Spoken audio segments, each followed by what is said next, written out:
哪俩那个摸呢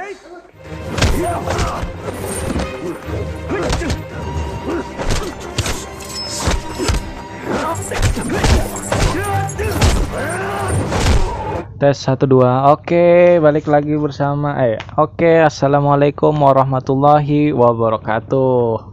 Kembali lagi di channel Money and Official. Kali ini kita akan membahas atau nge-review sebuah film, guys ya. Buat kalian yang baru nemu ini YouTube channel, aku saranin buat kalian segera subscribe ini YouTube channel. Karena apa? Karena subscribe itu gratis, nggak bayar. Di samping juga membuat aku semakin semangat dalam membuat konten ya, guys ya.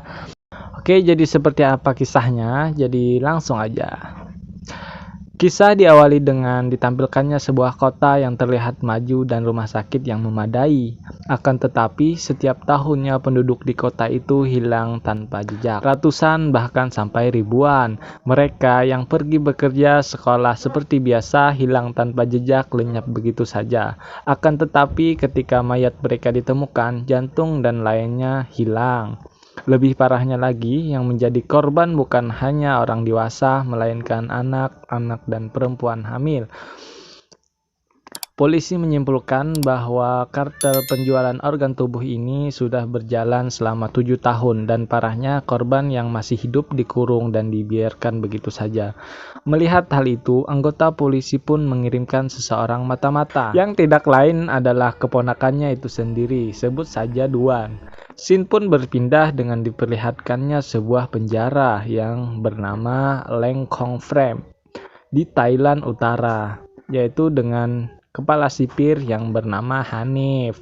Di lain waktu kita pun diperlihatkan dengan seorang ayah, yaitu pemeran utama pada film ini atau MC-nya ya guys ya. Oke. Yang ingin mengajari anaknya bermain ski. Alih-alih mengajari, ternyata ia juga tidak bisa bermain ski dan kebalikannya malah lebih jago anak perempuannya. Tetapi tidak berselang lama darah bercucuran yang keluar dari hidung anak tersebut. Usut punya usut, ternyata anaknya itu mengidap penyakit leukemia dan harus segera dioperasi. Akan tetapi si pendonor sangat sulit dihubungi oleh pihak rumah sakit. Mani pun ingin meminta nomor telepon sang pendonor, akan tetapi sang dokter enggan memberikannya atas alasan identitas si pendonor harus dirahasiakan. Mendengar pernyataan tersebut, Mani pun berinisiatif untuk mencari dan menyalip identitas si pendonor itu. Setelah berhasil mendapatkan identitas si pendonor, ia pun mencoba menghubunginya, akan tetapi si pendonor sedang sibuk dan tidak melihat ada telepon masuk. Scene pun berpindah pada Mani yang sedang bekerja dan memperbincangkan tentang anaknya dengan temannya. Sebut saja Ahmad. Mereka berdua disuruh untuk menginterogasi seseorang, sebut saja Duan. Usut punya usut, ternyata ialah mata-mata yang dimaksud di awal tadi. Ia ditangkap dan dijebak oleh kepala sipir yang sebut saja Hanif. Karena si Duan adalah anggota polisi, pastinya dia bisa dan jago bela diri, dan terjadilah pertarungan.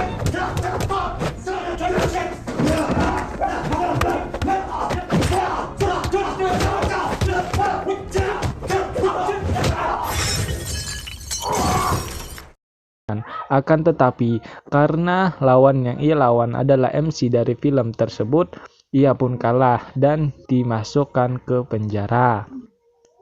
Scene pun diperlihatkan pada masa lalunya sebelum ke penjara, yang mana saat ia menjadi mata-mata, ternyata ia mengkonsumsi narkoba. Sang paman pun marah dan berusaha menghentikan keponakannya itu. Scene pun berpindah ke lain tempat, terlihat seorang pria yang sedang melakukan jogging pagi, sebut saja Kamran. Usut punya usut, terungkaplah fakta bahwa penduduk yang setiap tahun hilang, pelakunya atau dalangnya adalah dia, karena dia sedang mencari jantung yang cocok untuknya, karena golongan darah yang ia miliki sangat langka, bahkan 1 banding 1.000.000 orang yang ada di dunia. Karena tak kunjung menemukan yang cocok, dokter pun menyarankan untuk menggunakan jantung buatan yang dapat bertahan paling tidak 5 tahun. Saat ia sedang berpikir, datanglah bawahannya yang memberitahunya bahwa DNA-nya sangat cocok dengan adiknya yang bernama Amran.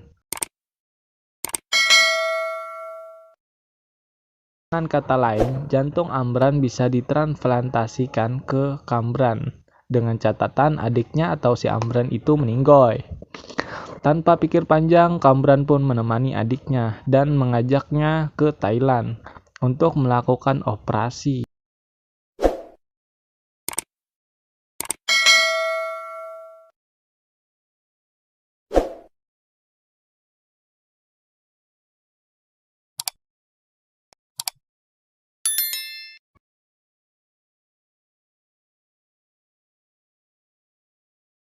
Bersumpah akan melindungi raja, ratu, dan kerajaan saya, walaupun saya mati. Haha. Akan tetapi, sang adik yaitu Amran agak keberatan dan memohon agar tidak terjadi kematian pada dirinya. Amran yakin terhadap kakaknya bahwa ia tidak akan melakukan hal tersebut pada adik kandungnya sendiri. Tapi Kamran tetap bersikeras ingin melakukan operasi dan mengambil jantung adiknya itu. Scene pun berpindah pada Duan dan seseorang yang menyuruhnya menculik dua orang sepasang suami istri yang tidak lain adalah Amran dan istrinya. Karena Duan adalah seorang polisi yang menyamar menjadi mata-mata, ia pun memberitahukan anggota polisi yang tidak lain adalah pamannya, sebut saja Ilham.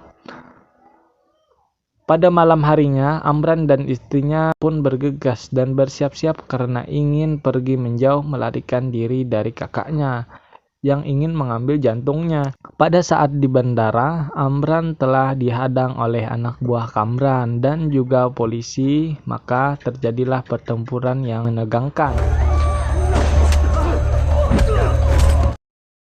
Sang istri Amran terbunuh dan Amran terluka parah. Saat Duan ingin membawa Amran lari, terjadilah pertempuran antara anggota polisi yang tidak tahu bahwa ia adalah seorang mata-mata. Saat ia ingin menembak, dihentikan oleh pamannya Duan. Di saat itu pula lah bawahan Kamran ingin menembaknya. Akan tetapi ditembak oleh paman Duan terlebih dahulu. Sayangnya mereka berhasil lolos dengan dijemput sebuah kapal. Saat telepon Duan berdering dan ingin mengangkat teleponnya, langsung dibuang oleh temannya. Dan terungkaplah fakta bahwa pendonor yang dimaksud adalah Duan. Teleponnya sulit dihubungi karena HP-nya dibuang ke laut. Pada malam harinya, entah kenapa semua orang yang selamat dibunuh kecuali Duan. Kembali ke Amran, karena pendarahan akibat terkena tembakan, kakaknya pun diminta untuk mendonorkan darahnya ke adiknya, yaitu Amran. Di saat berbincang-bincang dengan kepala polisi, sebut saja Jupri. Jupri pun meminta nomor HP dari Kamran. Dan ternyata tidak ada nomor Kamran di HP adiknya tersebut, yaitu Amran. Si Kamran pun memberikan alasan dengan karena ia sangat dekat, jadi tidak perlu menyimpan nomor telepon.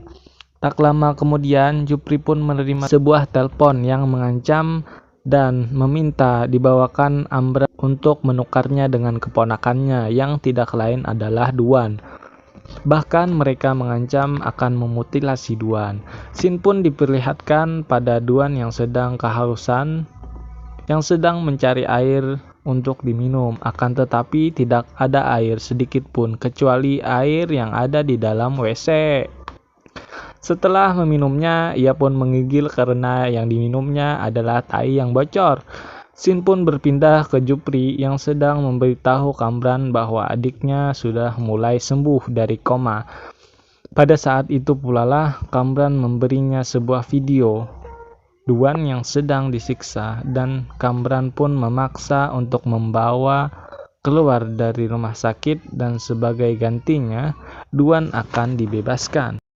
Karena rasa sayang Jupri terhadap Duan, ia pun terpaksa menuruti kehendak Kamran. Keesokan harinya, Jupri pun melaksanakan aksi dengan berpura-pura memberi kabar bahwa bawahan Kamran ingin membawa Amran. Amran pun dibawa ke rumah dokter rumahan, kalau di tempat kita itu disebut mantri. Sin pun berpindah ke Duan yang mengambil sebuah besi dan menusukkannya ke dadanya. Ia pun berteriak dan tak lama sipir pun masuk. Dan ternyata itu hanya taktiknya supaya lolos dari kurungan itu. Setelah pergi, ia ke tempat apotek yang ada di penjara untuk mengobati luka akibat besi tadi. Pada saat bersamaan, Ahmad pun bertemu dengan Duan dan melakukan pertarungan. Karena Ahmad hanya seorang sipir biasa, ia pun kalah dan Duan mengambil ponsel Ahmad yang ingin ia gunakan untuk menelpon Jupri. Sebelum melancarkan aksinya, terlebih dahulu ia membuka pintu penjara dan melepaskan semua tahanan yang ada di sana. Semua tahanan keluar, bahkan tahanan perempuan dan anak-anak yang hilang pun juga ikut keluar. Di saat bersamaan, Mane melihat hal itu dan dia agak keheranan. Kenapa penjara seperti ini ada anak-anak dan perempuan? Di sisi lain terjadi perkelahian antara sipir dan para tahanan yang ada di sana. Dan Duan terus mencari sinyal. Karena di dalam penjara sulit ada sinyal, tetapi Mane, sang sipir, terus menghalangi dan ingin merebut ponsel tersebut yang ada di tangan Duan. Pertarungan pun tak terelakkan dan pada akhirnya Duan berhasil menelpon Jupri walau hanya sebentar. Tapi cukup untuk Jupri untuk melacak keberadaannya. Sin pun berpindah ke tempat mantri yang merawat Amran tadi, di mana saat para polisi masuk ingin berjaga, tiba-tiba muncul anak buah bawahan Kamran yang membantai semua orang yang ada di sana, kecuali menteri dan salah seorang yang sekarat. Ia pun beralih ke Jupri yang berhasil menemukan Duan lewat bantuan Ahmad dan Mane. Tapi tidak beberapa lama, mereka semua ketahuan oleh Hanif sang kepala sipir. Jupri dan Duan pun ditangkap dan dikurung dan ingin dibunuh. Serta menjadi eksekutor adalah si Ahmad karena dia dipaksa oleh Hanif. Dengan terpaksa, ia mengambil sebuah parang dan ingin menusuk Jupri dari belakang. Hal itu dicegah oleh Mane. Setelah melihat itu, Hanif pun mengeluarkan tahanan seorang anak. Si Hanif pun menyuruh Mane untuk membunuh. Tapi karena Mane adalah MC, ia pun tidak mau melakukannya. Lantas dari itu, Ahmad pun berinisiatif untuk menusuk Jupri. Saat tusukan pertama berhasil, hendak tusukan yang kedua, untungnya Kamran datang dan mengucapkan terima kasih kepada Jumbran karena telah memberinya ide menggunakan adiknya sebagai donor jantung yang pasti cocok. Keesokan harinya, Duan dan Jupri dibawa ke tempat penjualan organ tubuh manusia. Di saat memasuki sebuah ruangan, Mane terkejut dengan tangan dan kaki manusia yang dipotong. Mereka pun bergegas pulang dan hanya meninggalkan Duan dan Jupri yang sedang dirantai. Untungnya, karena si Jupri adalah polisi, jadi ia tahu dan bisa membuka borgol di tangan, walau salah satu tangannya sepertinya patah. Akan tetapi, mereka berhasil lolos dan bertarung melawan para penjaga.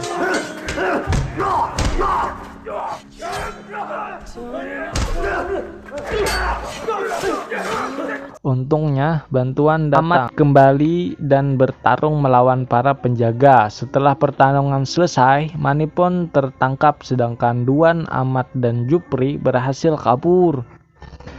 Karena luka yang parah, mereka bertiga ke rumah sakit dan ternyata rumah sakit tersebut adalah rumah sakit anaknya Mane yang ingin melakukan operasi. Untungnya mereka bertemu satu sama lain. Duan pun segera ingin melakukan operasi untuk menyelamatkan kehidupan anak itu. Akan tetapi karena Duan seorang pencandu narkoba, DNA-nya berbahaya untuk dilakukan transplantasi ke anak Mane karena mengandung zat-zat yang berbahaya bagi anak tersebut. Setidaknya membutuhkan waktu 3 tahun lamanya untuk pengguna narkoba memberikan donor. Akan tetapi umur anak Mane, sebut saja Sasa, tidak sampai 6 bulan ke depan. Duan pun sedih dan meminta maaf kepada Sasa karena tidak bisa melakukan donor untuk Sasa. Di sisi lain, Mane yang sedang disiksa karena tertangkap dipukuli habis-habisan dan ingin dikutuli dan ingin dikuliti dan dimutilasi. Sin pun diperlihatkan dengan Kamran yang ingin melakukan transplantasi jantung adiknya, yang di saat bersamaan Duan pun datang untuk menghentikan operasi tersebut. Tujuannya untuk menyelamatkan Mane dengan cara pertukaran sandera. Pertarungan Duan dan bawahannya Kamran pun tidak bisa ditangguhkan.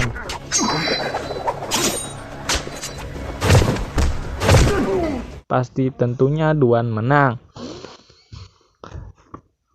Saat persiapan transplantasi jantung hampir dimulai, Kamran dikagetkan dengan semua anak buahnya yang telah dibantai habis oleh Duan.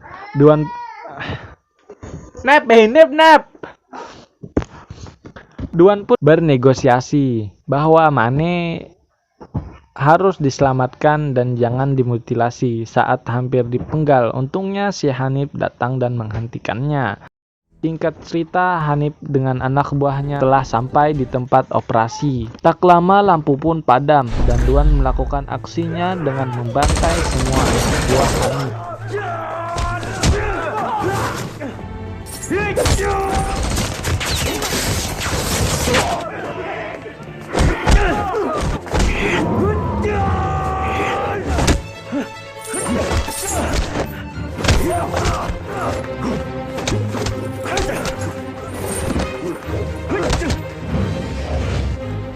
Nah, Hanif sangat GG, Mane dan Duan kewalahan.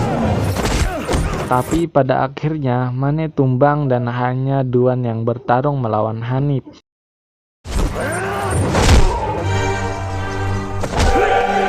Saat Duan terjatuh dari gedung, untungnya ada Mane yang sempat menyelamatkannya dengan rantai yang ada di tangannya.